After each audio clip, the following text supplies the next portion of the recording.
Hi everyone, it's Niamh here and welcome to my art journaling channel.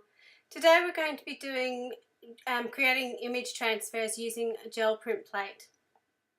So I'm starting off using the large Ranger ink gel plate and just spraying over some Dina Wakley paints, which are heavy bodied acrylics.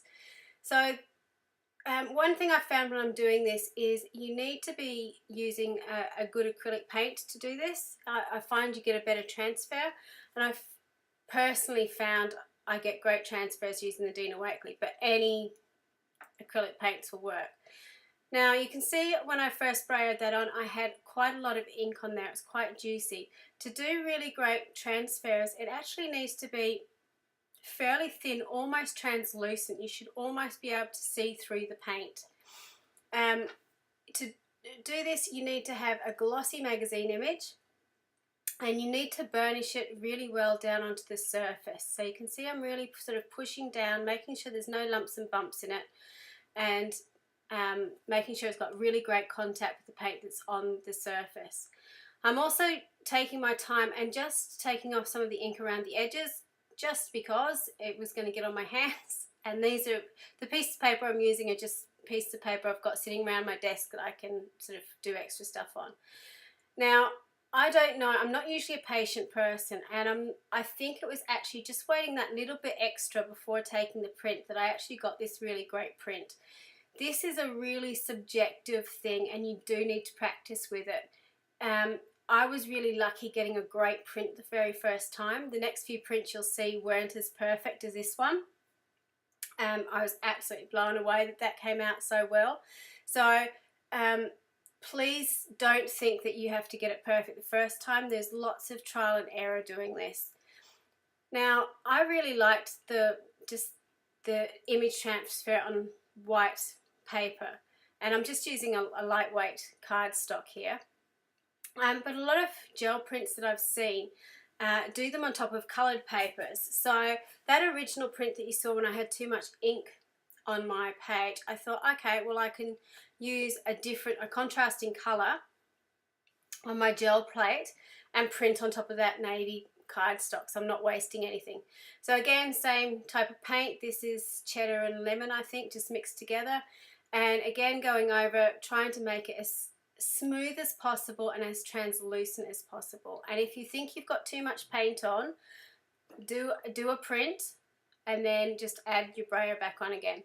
So again, I'm rubbing it down, making sure I've got really great contact with the paper, with the gel press, making sure that everything's, you know, touching properly, and again taking off the excess.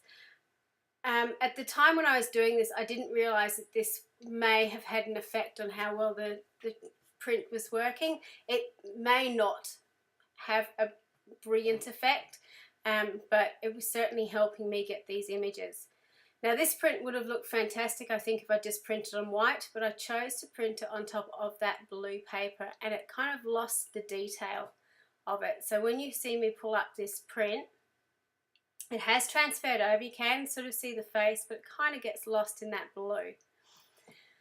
So as I'm going, you can see I'm not cleaning my plate in between, but because I don't have very much paint on my plate at the time, I'm pulling up most of it.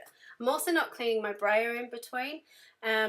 Again, personal preference. So if you want to, you can have a piece of paper off to the side and roll it off. Now this one, I had a lot of ink on this page, so I'm going to do a pre-press, I think. No, I tried it just putting it straight on. As I was doing it, I knew I had a lot of ink, and you could see that page move slightly, which tells me I probably had a little bit too much ink on it, or sorry, ink, I mean paint. So again, taking off the excess, and you can see on those excess pieces, it's sort of building up a pattern. You can just add and add and add to them until you're happy. So again, pulling this off, and I do kind of get an image, but it's not really clear, and that's because I've got so much paint on this plate. So I'm going to do a print anyway, and I can always print over the top of it. There's no real wasted pieces of paper when you're doing gel printing, because you can continue to print over them and add layers, or tear them up and use them in other things. So I've just printed over another piece that I had, just to get a bit of an impression. And here I'm again sort of cleaning off as much of the issue paint as possible off the gel print. So it's really important every time you do this that you burnish it down. Some people use a brayer to go over the back. I just tend to use my hand. You can see that impression was there, but there was just too much paint. So that second ghost print did give you some impression of being an image transfer, but it's not particularly clear. And again, you have to remember with these things, it's not going to be perfect every time, and it's not going to be particularly clear every time. So this is a sample of the magazine I'm using. This is a Marie Claire, or Bazaar, sorry. And I just keep it for a lot of my collage stuff, or if I'm doing printing like this. I find that it's just the right size for this plate, apart from the two edges, and it usually gives me fairly good images. It's a very glossy magazine. I have tried it with some of the other magazines that aren't as glossy, and they do struggle a little bit. Now the reason this works is because in the printing process the inks are slightly raised up, so you do get an impression. It sticks to the ink that's raised up and removes that when you remove the magazine image. So you're just left with what's left on the plate. I have in the past tried to do a double print off a page. It kind of works, but you lose the detail. So this is my second print, and again I thought, because it was such a clear print, I'm just going to go back to the normal. The one that I'm really happy with is just a white piece of paper. So I'm just printing that off, again burnishing it really well to get it off. And you can see when I remove it, I get most of that ink off, and you get a really detailed impression. So if you work, burnish it well, you don't put too much paint down, you can get reasonable results every time. Now the reason I'm putting this other piece of paper to rub over the top is I've just printed off the other side. I didn't want to get paint all over my hand. And this print, I probably didn't put enough paint down. It was very, very light. It was still there. So you got a really cool ghost print, and I've just printed this over the top of that other print that I did. So again, you can see you're not wasting anything. So I thought again I'd try to do something that I could get over this purple, and I did some white. It's the first time I've actually printed in white, and apart from it going on way too thick, you can see it on my gel press that it is really, really thick. I didn't have very much success printing with lighter colours, and I don't know why. I've seen other people do great prints with white. I just tend to have more success when I'm using darker colours. I'm not sure if it's a trick of the eye, so you can get the detail of these prints with the darker colours, but that's what I've found in my experimentation. So again, I'm just pressing down on the edges to get that extra ink off. It's a cool way of making little borders on your different bits and pieces. This kind of worked. You can sort of see the impression of the necklace, but it wasn't great. So I used one of the purple pieces of paper, I think, to print off the top, and yeah, you can kind of see a hand and a necklace, but it certainly wasn't up to the other prints that I was getting. So I decided to try it again just by spreading out the paint I had on the plate and what I had left on my brayer. So you're really not wasting anything because you're printing each time. Now this one worked. Again, you can see where it's removed, but because it was white, I just didn't get a really clear impression, so I wasn't particularly happy with it.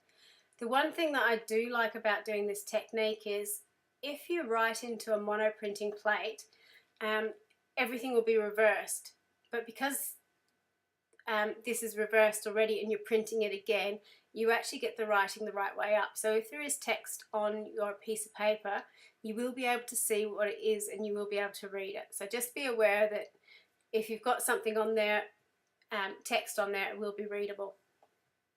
So again, I was trying the yellow, see if I could print with that.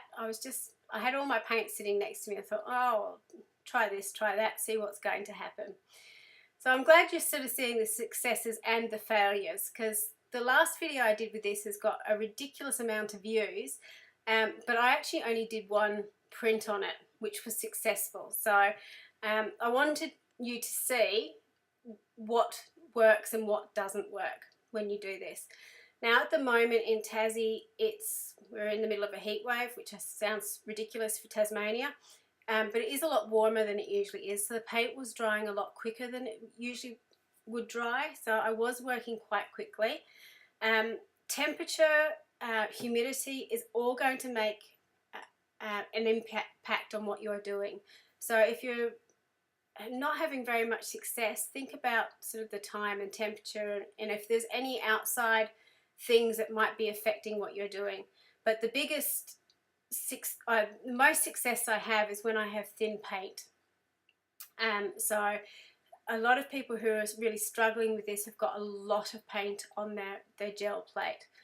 And I know I keep repeating that, but it's the one thing I found that I get asked a lot. So hopefully with this video you can kind of see how thin I try and make it. So as you peel it off, you can kind of see the impression there. Again, another thing that I've found to get good success with this is to have a high contrast photo. So something that's got lots of lights and darks in it. Not too much grayscale in it. And this is a good example. The dress was really, really dark, so it ended up, when it printed out, being more of a silhouette rather than that detailed image that you've got in some of the other pieces. So after experimenting with all the light colours, I went back to my wheelhouse of my dark colours. This is one of my favourite colours, which is Night in the Dina Wakley range. And again, printing off the other side of the magazine. So I'm just using a piece of paper that I had sitting on my desk to help me burnish that down really firmly onto the gel plate. So you can see here, I'm not waiting as long as I had done in the past to pull these off, and I think that was why I was not getting as great print as before. Also, I was printing over stuff that had a few layers of gel prints on it. And I was finding it, personally for me, a little bit too confusing on the eye, having all those layers. But I actually really like those colours in the background, and you could sort of see the lace of her dress. So it gives you a really soft impression of what you're doing. Now, the good thing about this gel plate is it's a perfect size to fit in the Large Dilutions journal. So if you had a really good gel print that you want to transfer, you could do it straight into your journal. And I really wish I'd done this print into my journal, because it ended up being my favourite print of the lot. I'm using black, and you can just see the difference in using black compared to using some of the other colours. Now I decided, instead of using an actual image of a person, I thought I would use an image of a building, or sort of a lifestyle picture. I had too much ink on there, so I've just printed some off, smoothing out my paint again, just to get it as smooth as possible. And I turned over to the other side. I was actually going to print these chandeliers. Turned over to the other side. Thought, oh, I really like that. And I love the house at the top. So again, burnishing it, pressing down really well. It's all the same thing, and you can see how sort of hit and miss it is. But if you've got all those sort of things in place, it works really well. But you can see how detailed this print is. It just came up and I was doing a little squee and getting really excited. So I'm using one of the prints that I did before that had some of those pinks and yellows on it. And I'm actually really glad I did use the coloured ones with this. It just came up and it looked beautiful. So you've got that gorgeous transfer from that magazine. Fairly easy to do. So that's it. That's all the prints that I came up with in this little session. I'm going to tear them up, use them in my art journals. Some successes, some failures, but I really liked what came up, particularly those three. They were my favourites, but I loved how the house came up. So here's a close-up of all the pieces that I've done, and you can see the process. I hope that you have a go at doing this. It is lots of fun. You do get a little bit inky. But anything that you create that you don't particularly like, you can print over again. It's not wasted. So please think that you can add those layers. You saw me using some of the things that didn't work before. Thank you so much for watching this. I hope it's helpful to you. And let me know how you use your gel presses at home. And until next time, see you later.